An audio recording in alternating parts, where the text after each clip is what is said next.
आदरणीय सभापति जी,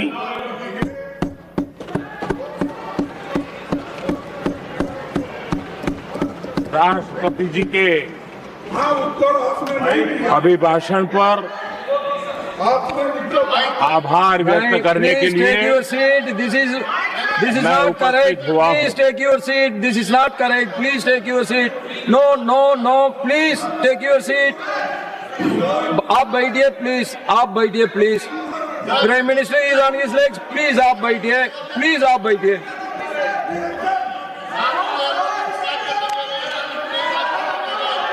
आदरणीय सभापति जी, इस धन्यवाद प्रस्ताव पर समर्थन के लिए इस सदन में अपनी भावनाओं को व्यक्त करना मैं अपना सौभाग्य मानता हूं। आदरणीय सभापति जी, विकसित भारत की यात्रा में बीते वर्ष देश के तेज प्रगति से विकास के वर्ष रहे हैं। Nothing will go on record except Prime Minister's जीवन के हर क्षेत्र में, समाज के हर वर्ग को उनके जीवन में परिवर्तन का एक कालखंड रहा है। एक सही दिशा में तेज गति से देश आगे बढ़ रहा है। आदरणीय राष्ट्रपति जी ने बहुत ही बढ़िया तरीके से पूरी संवेदनशीलता के साथ उन्होंने This is not correct. इस विषय को sit your seat. हम सबके सामने प्रस्तुत किया है। आदरणीय सभापति जी, मेरी एक प्रार्थना है, आदरणीय खड़गे जी की उम्र देखते हुए वो बैठ करके भी नारे बोल सकते हैं तो अच्छा होगा, ताकि उनको कष्ट न हो। पीछे नौजवान बहुत लोग हैं, तो खड़गे जी को No. आप बैठते बैठते भी When you are speaking, they are listening. You are नारे listening. बोलने की अनुमति दे दीजिए।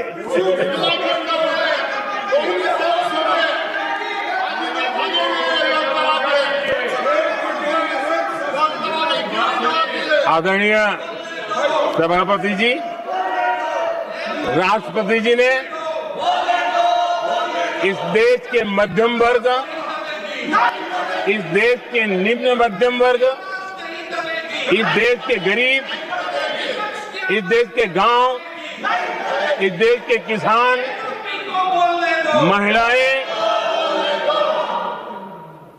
विज्ञान हो, प्रौद्योगिकी हो, कृषि हो, सभी विषयों को लेकर के बहुत ही विस्तार से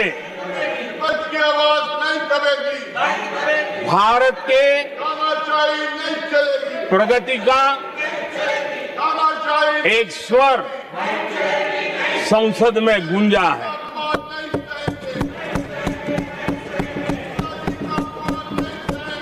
देश के नौजवान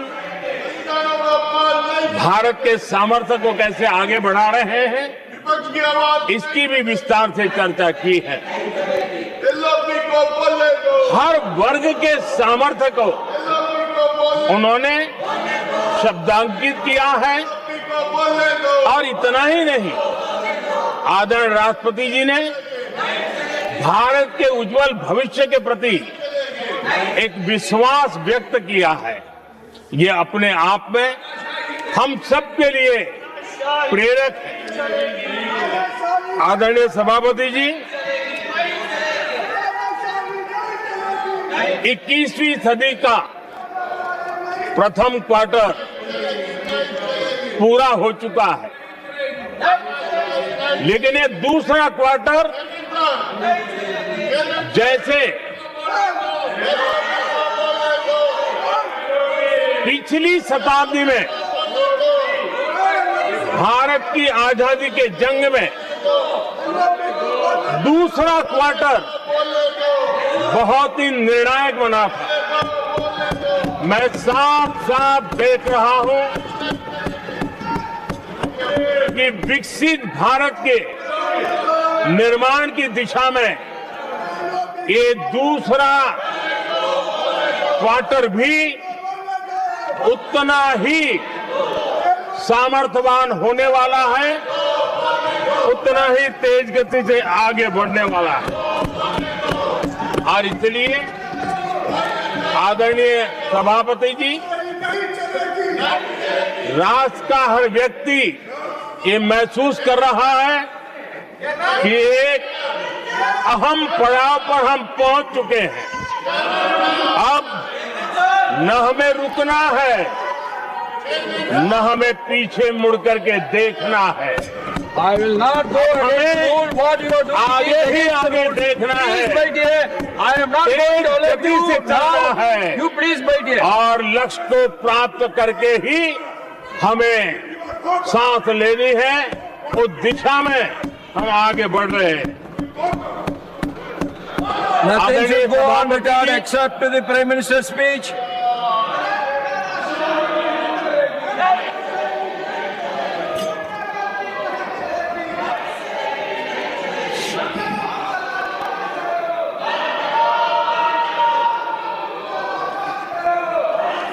आदरणीय सभापति जी, वर्तमान में अगर हम देखें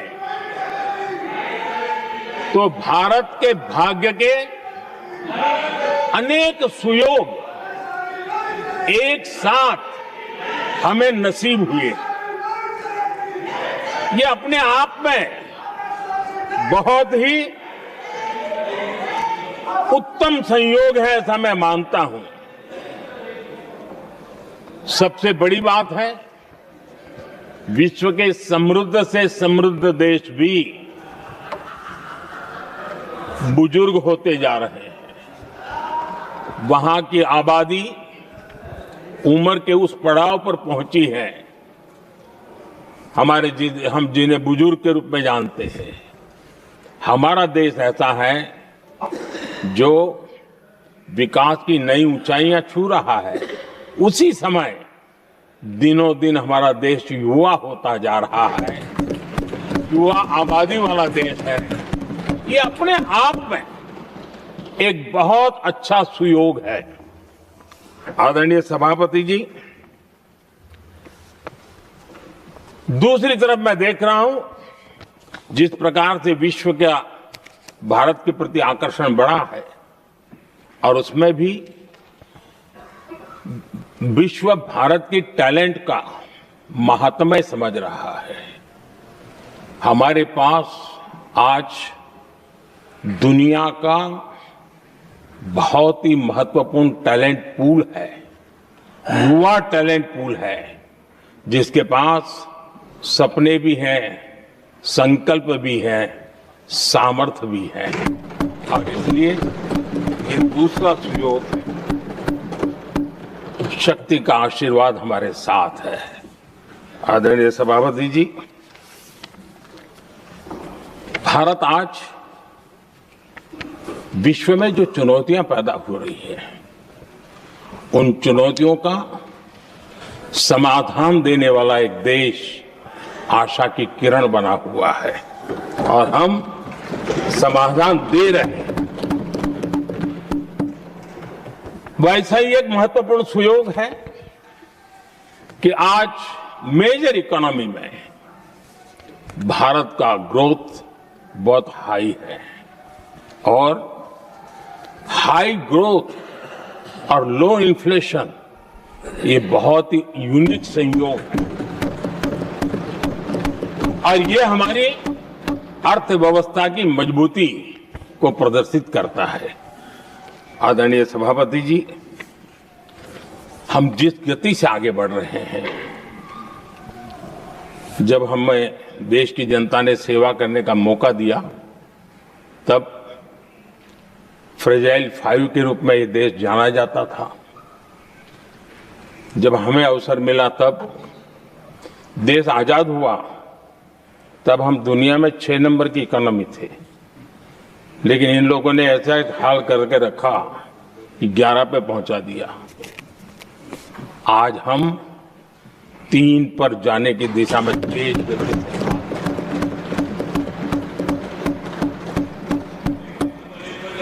आदरणीय सभापति जी, आज कोई भी सेक्टर देश लीजिए, चाहे साइंस हो, चाहे स्पेस हो, चाहे स्पोर्ट्स हो, हर क्षेत्र में आज भारत एक कॉन्फिडेंस के साथ, आत्मविश्वास से भरा हुआ भारत है।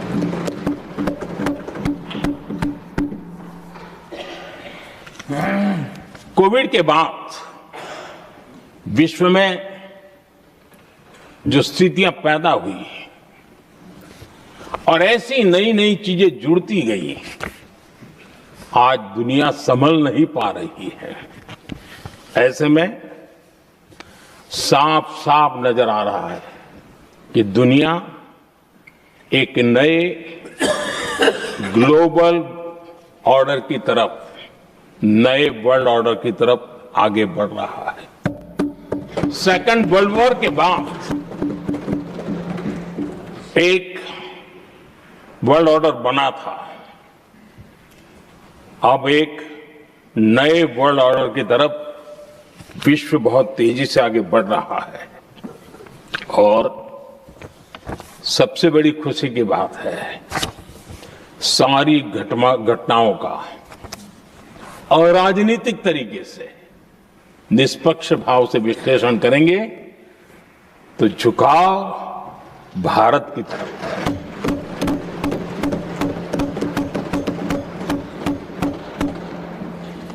विश्व मित्र के रूप में, विश्व बंधु के रूप में आज भारत अनेक देशों का विश्वस्त पार्टनर बना है और हम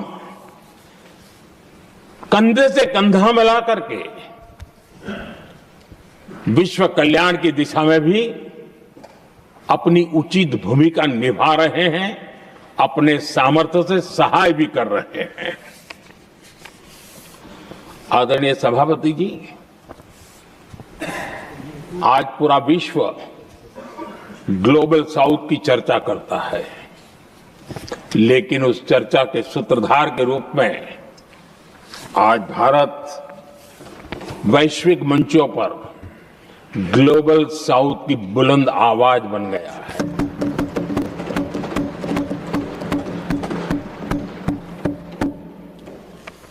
अनेक देशों के साथ आज Bharat future ready trade deals कर रहा है। पिछले कुछ ही समय में दुनिया के महत्वपूर्ण 9 बड़े देशों के साथ 9 बड़े हमारे ट्रेड डील हुए हैं और उसमें मदर ऑफ ऑल डील एक साथ 27 देशों के साथ, यूरोपियन यूनियन के साथ।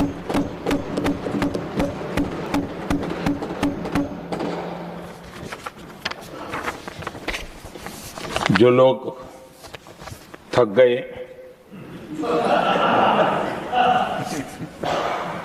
बेचारे चले गए, लेकिन कभी न कभी उनको जवाब देना पड़ेगा कि देश की ऐसी हालत कैसे बना के रखी थी कि दुनिया का कोई देश हमसे डील करने के लिए आगे नहीं आता था। आपने कोशिश की होगी, पीछे पीछे पीछे बहुत चक्कर लगाए होंगे, लेकिन किसी ने आपकी तरफ देखा भी नहीं होगा। क्या स्थिति ऐसे पैदा है? दुनिया के देश ऐसे ही भारत के साथ डील नहीं कर रहे हैं। आदरणीय सभापति जी, इसके पीछे सबसे बड़ी बात, डेवलप कंट्रीज एक डेवलपिंग कंट्री के साथ डील करता है ना, वो अपने आप में भी अर्थ जगत के लिए बहुत बड़ा है। और मेरे लिए नई बात नहीं है।